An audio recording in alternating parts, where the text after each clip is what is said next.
It's Ramsey Dewey over here at the Extreme Fight Lab because we're extreme scientists over at this laboratory. Welcome to this edition of the Ramsey Dewey Show, where I'm going to talk about some stuff. There were some comments that got the gears turning in a discussion about ancient warfare from some historical European martial arts practitioners, HEMA guys, which led me to believe that these historical European martial arts don't know much about history of European martial arts or history of armed warfare, generally speaking. Because here's the assumption that hand-to-hand combat, that dueling, that ritual combat, that trial by combat, one-on-one combat, was at a much higher level in the days of yore, because in those ancient times, wars were fought with melee weapons.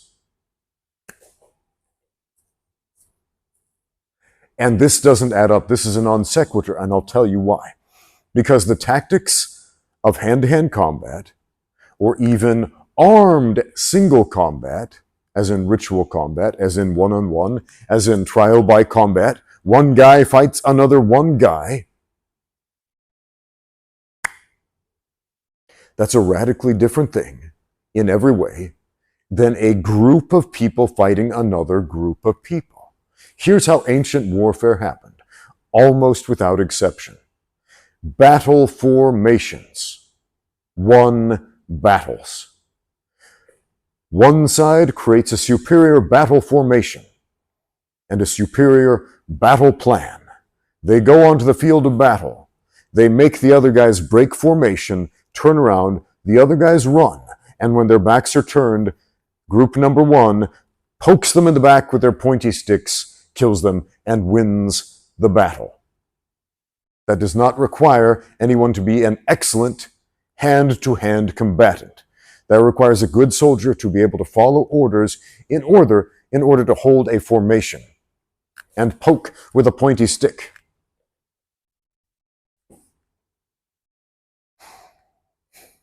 Some of the largest empires this world has ever known have been created through those tactics. Battle formations, pointy sticks, make the other guys turn, stabby. That's about it. But there is this romanticized idea, perpetuated through movies, fiction, video games, etc., of extremely skilled single combatants out there having duels on the field of battle, and people are just taking their turns. We tend to laugh at this idea of the 1990s era karate, kung fu, martial arts movies where the one action hero fights off a whole group of guys who surround him in a circle, and they each take turns attacking him, one at a time. My turn to attack. Huh! Oh, my friend just got knocked out. My turn to attack. Guy number 2. Boom. Oh, guy number 3. Now it's my turn. Up to guy number 12 or 15 or whatever it is. And for some reason, we laugh at that, but think it's perfectly okay when we see something like that depicted in a movie like Lord of the Rings or Game of Thrones or whatever medieval sword fighting fantasy movie that you like to watch. Because that's how it tends to happen. Star Wars, there's another one. Laser swords, but still the idea of a single armed combatant, because of his own badassery in single combat, is able to just be the greatest warrior ever, even though he's fighting out of formation with nobody covering him. If that's your battle plan, you are going to die.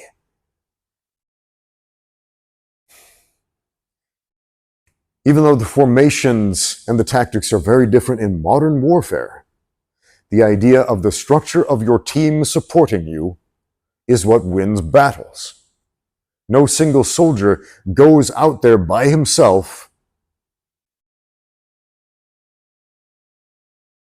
It just doesn't happen. And if it does, if it ever did, that dude would get... I mean, there's a guy like, say, Audi Murphy. He was a soldier who gained some fame during World War II, I think it was. He later became a movie star and played in a biopic about himself. And his great feat of valor, not to undersell it, but I remember hearing all of these romanticized stories about what he did in this war, about saving his platoon and fighting off the enemy, and I just pictured it being so much more than what was depicted on screen. What did he do? The enemy's shooting at him. He jumps on top of a tank that has a machine gun, fires the machine gun at the enemy, kills some enemy soldiers, and that's it. Happened fairly quickly. But again, that's a big deal. He risked his life. He did something brave. He did something bold. And he did something extraordinarily uncommon.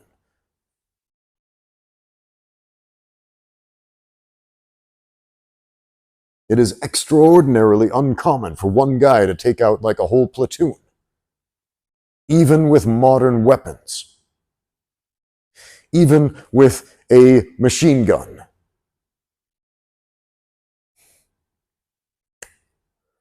So let's dial that back to medieval warfare with medieval armaments, pointy sticks, swords, clubs, maces, stones, slings, arrows, things like that. And you got 100 guys on one side on formation. They've got armor, they've got shields, and they have a plan. What do you think is a better idea? Stick with your team, make a formation, make a shield wall, get your pikes and your pole arms in the right position to skewer people if they try to run in and break your ranks, or just run out ahead. I'm going to make it on my own. No, you're not. When we talk about martial arts today, we're generally talking about ritual combat, one-on-one mutual combat. When I say ritual combat, that doesn't mean fake or imaginary. That's actual real fighting. But instead of fighting for the acquisition of land and territory, as in, I'm going to conquer your country or something like that, we are fighting for a ritual purpose. For example, a boxing match is ritual combat. An MMA fight is ritual combat. A sword fight to first blood or even to the death in antiquity was ritual combat. Doesn't mean it's not dangerous. People can die and have in ritual combat. But being an expert in that, an expert duelist, means it doesn't translate to classical warfare or modern warfare. And battlefield tactics do not translate to ritual combat. They really don't. But Ramsey, don't soldiers have to take like a 2-week course in hand-to-hand combat of some kind? Yeah, usually they do. And guess how effective that is? 2 whole weeks of hand-to-hand combat training. It might make a marginal difference, if it ever comes to that, which most of the time it doesn't. And if it does, you're probably dead anyway. And if you're not, you got extraordinarily lucky.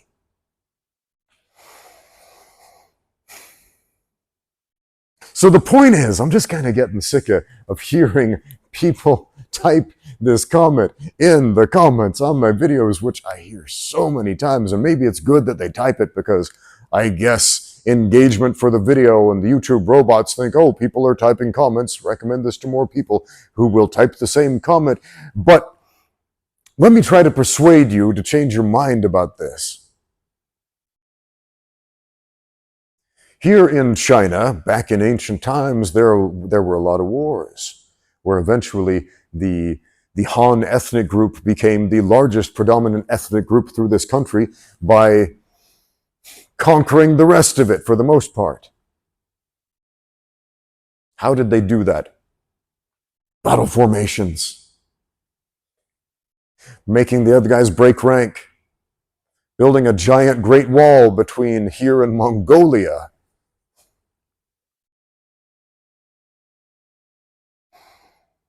At least the former borders of Mongolia up by Beijing. That's why you see Mongolian script in on the walls of the Forbidden City, for example.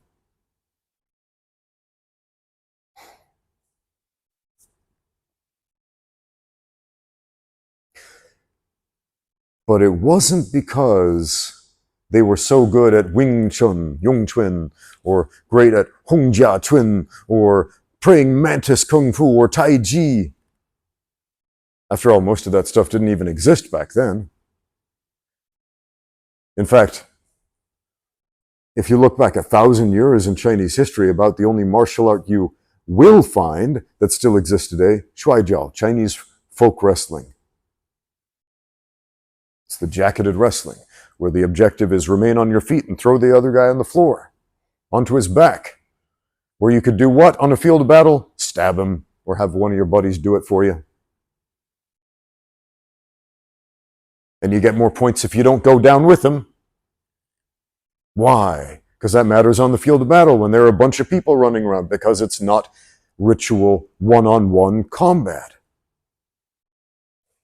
And so in the ritualized version of Chinese folk wrestling, they still respect the roots of the battlefield by awarding the most points. A 3-point throw is throw your opponent clean onto their back while remaining on your feet.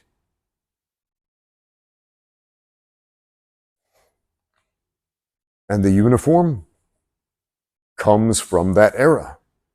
It's that basic hanfu, that jacket with the opening, short sleeves, basically a Chinese version of a gambeson that they would wear under armor.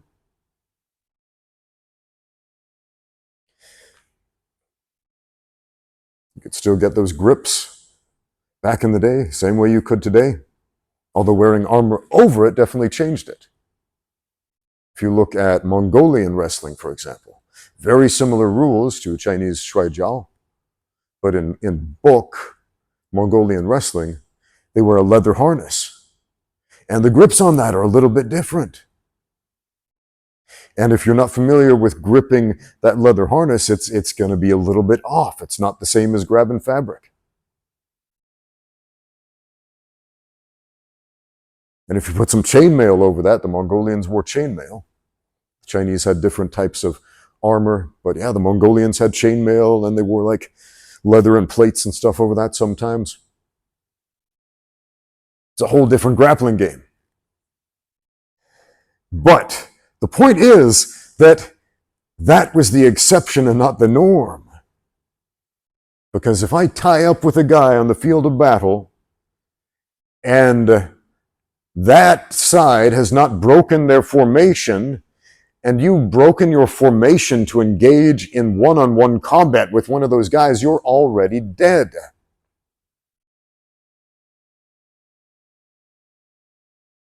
Battles in ancient China were not fought with Shaolin Kungfu. Oh, but Ramsey, I read this thing on the internet, on Wikipedia, about how the monks fought wars against pirates. Look closer at that story. That's an interesting one. Yeah, there's a story about supposedly Japanese pirates, although if you read more historical references, they were probably Portuguese. But again, the Chinese like to throw out the word, they were Japanese pirates, because that sounds more villainous, because there's this whole anti-Japanese racism thing going on over here. It has been since World War II. And historically, if you look at where racism comes from, like why did the Chinese historically hate the Japanese?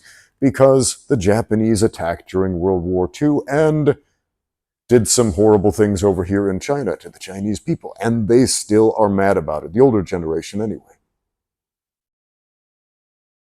And so when they retell that story, the Portuguese settlers and colonists and merchants suddenly become Japanese pirates. And the emperor calls for aid to go stamp these guys out, get them off the coasts. And they recruit a bunch of people. They draft a bunch of people, including monks from a bunch of monasteries, not just Shaolin, but a bunch of monasteries. And what did the Shaolin monks do? They engaged in two campaigns against the Japanese pirates, aka the Portuguese colonists and traders. And the most famous story that is not told,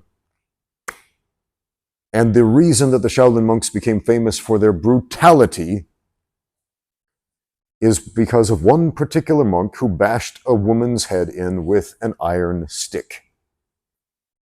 Yeah, he killed a woman with an iron stick, bashed her head in. And so the monks gained a reputation for being brutal. Yeah, when you think of monks, you generally think of these peaceful guys who are praying and chanting, and they got their Buddha pearls on and their robes and all of that. And they're burning incense, making offerings before their altars and so on.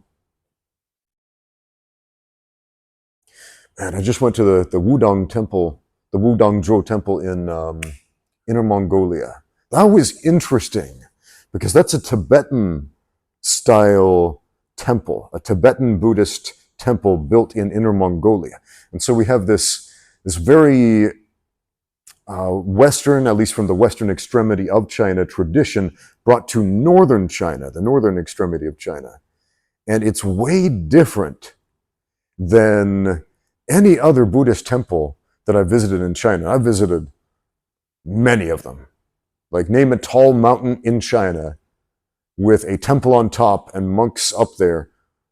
I've climbed up there. I've been there. I've visited the monks on top of the mountains, man. This was different. Structurally, it was very different.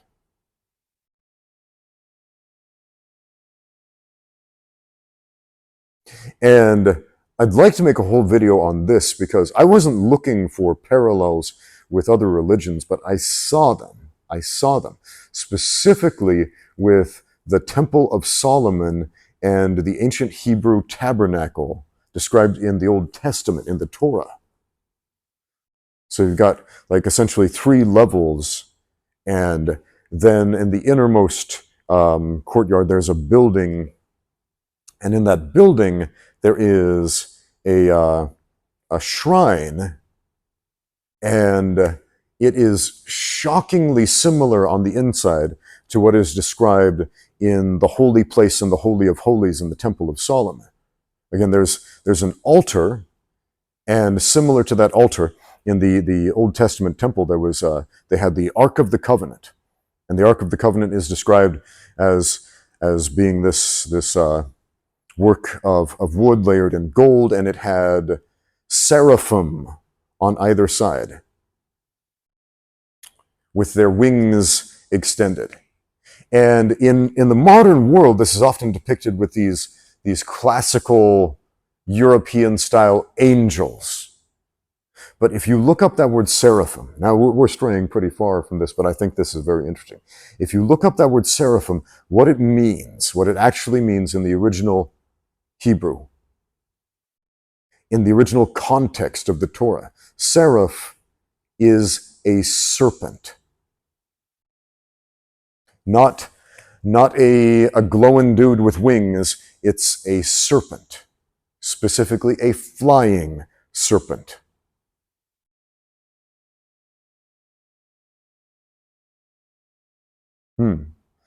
Yeah, and that's quite interesting. We have a couple of references to a seraph. One is in the book of Isaiah, toward the beginning, where the prophet goes into the temple and a seraph appears to him. And there's this very symbolic part where the seraph takes a coal, a hot coal, off of the altar and puts it upon the mouth, upon the lips of the prophet. And it's symbolic of his sin being burned away and purged away. And the seraph, this is where it gets super interesting, to me anyway. Maybe you'll be interested too. And the seraph says that his sins have been forgiven. Now remember what the scribes and the Pharisees said to Jesus, that only God could forgive sins. And Jesus, when he heard this, because he told the man who was lame, before he healed him, he said, your sins have been forgiven. And the scribes and the Pharisees, they're like, hold on. The Torah says, only God can forgive sins. And Jesus says, so that you may know, and I'm paraphrasing, so that you may know exactly who you're talking to. Whether it is greater to say your sins are forgiven, or arise, take up thy bed and walk. And then he makes the lame, crippled man who can't walk stand up and walk. And yeah, they should know what's up, but they refuse to see the miracle. So let's go back to the seraph. Puts the hot coal on Isaiah's lips and says that his sins have been purged. His sins have been forgiven. The seraph, the serpent, the fiery flying serpent, is a symbol of the Messiah, of the Son of God, of the Christ, the one who is able to forgive sins. And so on either side of the Ark of the Covenant, representative of the covenant that God made with Israel, that inasmuch as they would keep his commandments, that their sins would be forgiven, and they would be able to enter back into the presence of God. And that's the covenant. Keep the commandments, sins will be forgiven, you can enter back into the presence of God. And the symbolism in the temple, they go in there, they make these animal sacrifices which are representative of the sacrifice of the Son of God, of the Messiah, who shall forgive, who shall atone for the sins of mankind. That's why he is able to forgive, and the only one who is able to forgive. Okay? But he's represented by a fiery flying serpent with wings. The seraph is a symbol of Christ. Just like when Moses and the Israelites were in the wilderness, God sends some fiery flying serpents, and these serpents come and they bite the Israelites. And they're dying. But God says to Moses, it's okay, I got you. Make a brazen serpent, just like these ones that are going around biting people. Put it up on a stick. Show it to people. And if they look at it, they will live. And if they don't, well, tough. They're going to die. And everybody who looked at this symbol, this serpent symbol, this winged serpent symbol, was cured of the venomous poison in their veins. And they lived. And everybody who refused to take that little leap of faith of, oh, what is that? And look, they died. And that's a symbol. It's a symbol of the seraph. It's the symbol of the Christ. It's a symbol, that fiery flying serpent. And that's still the symbol in the medical profession, in America anyway. That medical symbol of the serpent intertwined on a staff with wings. It's a winged serpent. That's the seraph. That's the symbol of Christ. That's the brazen serpent staff of Moses. Okay, what does this have to do with the temple in Inner Mongolia, with the Wudangzhou temple? Okay, so you go into the holiest chamber, where they have the holiest altar there. And on either side of the altar is a feathered, winged serpent, like a dragon, like a Chinese, Mongolian, Tibetan serpent dragon with wings, feathery wings. And I'm looking at this like, okay, but then there's more. Behind that is a veil. a veil separating the holy place from the holiest place. Just like there was a veil in the ancient Hebrew temple separating the holy place from the Holy of Holies, where only the high priest was allowed to go once a year to make that one special offering. But in the Wudangzhou temple, behind the veil, there are 3 holes where you can see three figures of 3 deities, or 3 representatives of a deity, which I guess is supposed to focus you toward the one, the Buddha, the enlightened one. But they've got 3 different figures. And Tibetan Buddhism has like some way different characters than other versions of Buddhism also. But again, they've got these 3 different aspects of their God, their deity, their enlightened one, pointing you toward the Buddha, and they are behind this veil in the holiest place. And that's so interesting because, again, in the Hebrew temple, the idea is that behind the veil is God. And when we make that covenant, of which the Ark of the Covenant is representative, right? The covenant with God, keep His commandments so that you may receive a remission of your sins, so that you may pass through the veil and enter back into the presence of God. And we see parallels, like almost direct parallels of that in the Wudangzhou temple. And what's even more interesting is that there are 3 aspects of the deity leading to the Buddha, if you will. Similarly, how in Christianity there are 3 aspects of God: Father, Son, Holy Ghost. Anyway, I just thought that was super interesting. Maybe you tuned out 10 minutes ago, but something I've been thinking about. Maybe I'll make a video on my religion and philosophy channel, go into depth about that. So I walk out of this and I'm pointing out all these parallels to my wife, and she's like, "Hey, did you want to come to this? Did you want to wake up at like 6:30 in the morning to come to this temple just to look for parallels with Bible stuff?" And I'm like, "No, man, I wasn't even looking for it, but it was there." Because again, I haven't seen anything like that at any other Buddhist temple. The fiery flying serpents on either side of the altar, left and right in front of a veil separating man from God. And it's just really interesting to me how these divergent cultures can come up with very similar ideas to point themselves toward heaven. I think that's really cool. Some people will say, "Oh, well, look, Ramsey, all of these divergent cultures come up with similar religious ideas because it's all a bunch of nonsense." I think it's a lot deeper than that, my friends.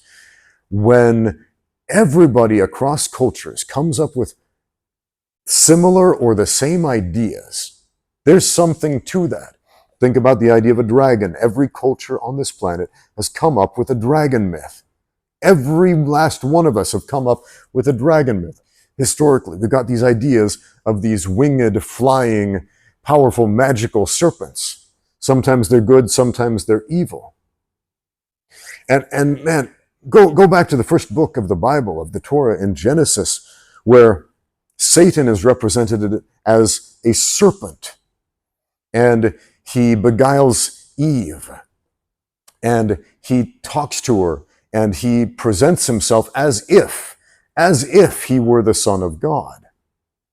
And how could the devil do that? Well, it specifically says he's in the form of a serpent. And remember, the seraph is represented as a serpent, a flying serpent. And then what happens when they're cast out of the garden? Adam and Eve are cast out, but then Satan also receives a punishment. The serpent receives a punishment, that he shall go upon his belly, and dust thou shalt eat, and thou shalt go upon thy belly. What was the serpent doing before that? Now, some people postulate maybe he had legs, or maybe it's symbolic that Satan, previously Lucifer, was indeed an angelic being living in the presence of God and wanted to be like God, and presented himself similar to the Son of God, as the symbol of the seraph, the fiery, flying, winged, feathered serpent. And his punishment for essentially trying to approximate trying to appropriate, trying to steal what was rightfully God's, cut the wings off, send upon his belly like an average garden snake. Symbolically, literally, whatever, it's a fascinating symbol. And we see symbols like this, these fiery, flying, feathered, magical, powerful deities, serpents, in many cultures. In Mesoamerican cultures, the Aztecs had Quetzalcoatl, for example. And that's an interesting case because he's a deity and his story is like way, way different than say, the Christ story. But what's fascinating about that is that he could present himself as a literal feathered flying serpent or as a bearded man. And that's so interesting because the Aztecs did not have beards. But Quetzalcoatl, when he appeared in human form, apparently did.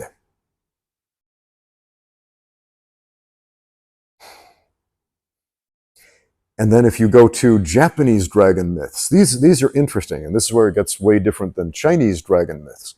Because the Japanese borrowed a lot of their culture from Chinese culture. For example, the whole writing system, a lot of the language, etc. I shouldn't say the whole writing system, but the kanji is borrowed from Hanzi, the Chinese characters.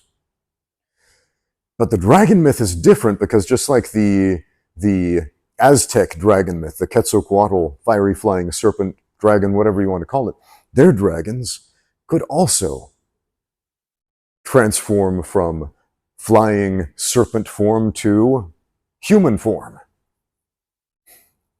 and had godlike powers. Fascinating.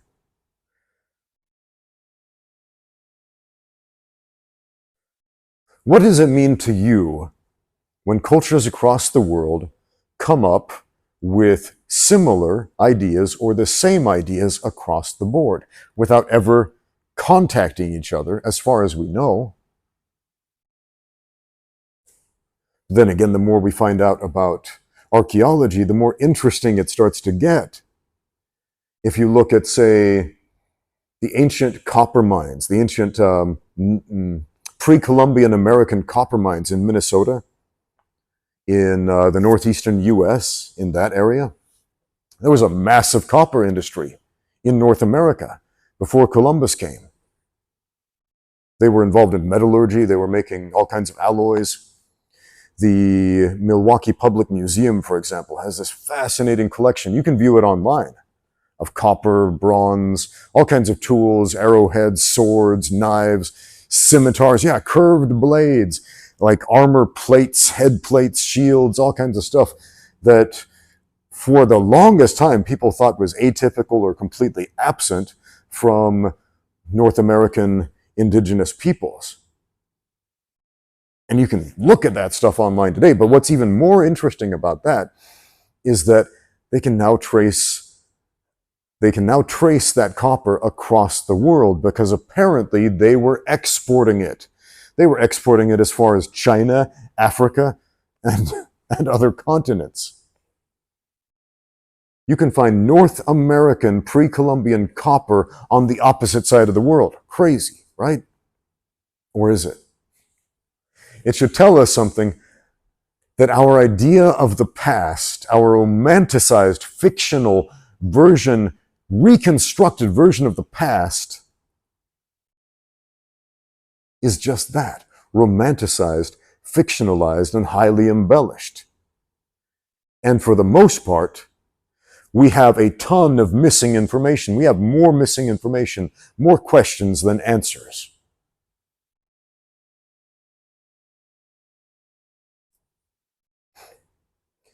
When cultures independently come up with interesting ideas, good ideas, fascinating ideas, wrestling, this is another one. Every culture across the world has independently come up with their own wrestling style or styles. In northern China, we got Shuaijiao. In Mongolia, Bok. In England, catch as catch can. In France, Greco-Roman. Yeah, Greco-Roman wrestling came from France, not from Greece or Rome. The ancient Greek style of wrestling was a completely different style. It was submission wrestling.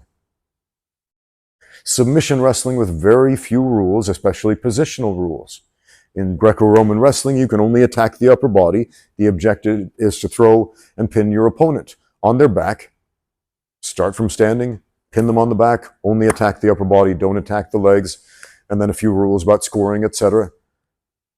That wasn't ancient Greek wrestling, but the ancient Greeks came up with their own style of wrestling. They wrestled to submission. Sometimes they would cover themselves with oil, make themselves slippery. The Turkish have oil wrestling. Some people poke fun at it because it looks kind of weird. They stick their hands down each other's pants to get a grip because that's the only thing you can grip onto. It's a different style, but they came up with this ritual combat, with this grappling style, where you can fight to the death, but nobody has to die. Where you can go at it, you can go at it hard. You can fight until the other person literally gives up within an inch of his life, but then you can walk away from it. And you can go to work, and you can be friends, and you can shake hands, and nobody has to die. That's the beauty of grappling. And every culture across the world independently came up with that, both as ritual combat and as a supplement to classical warfare. A supplement. Because once again, how does classical warfare work? Formations, pointy sticks, make the other guys break the formation, stab them in the back when they run away. And that's when the casualties pile up.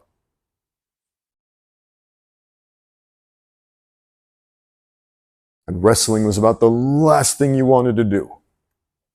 But if you had to, it's better to know it than not.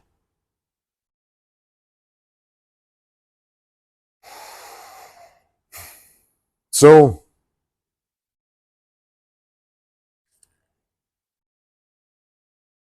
what have you observed out there in the world, across cultures, with a repeated pattern? Besides, I don't know, maybe it's some religious thing I didn't talk about here that exists across cultures and in multiple different unrelated religions. Maybe it's a martial arts thing that you see in every continent, in every clime, in every culture, every ethnicity, every people has come up with this one thing. Maybe it's a myth like dragons or chupacabras or whatever your myths are. Tell me in the comments below, what have you seen across cultures and what do you make of it? Why do you think it is that way? Thanks for watching. Now get out there and train.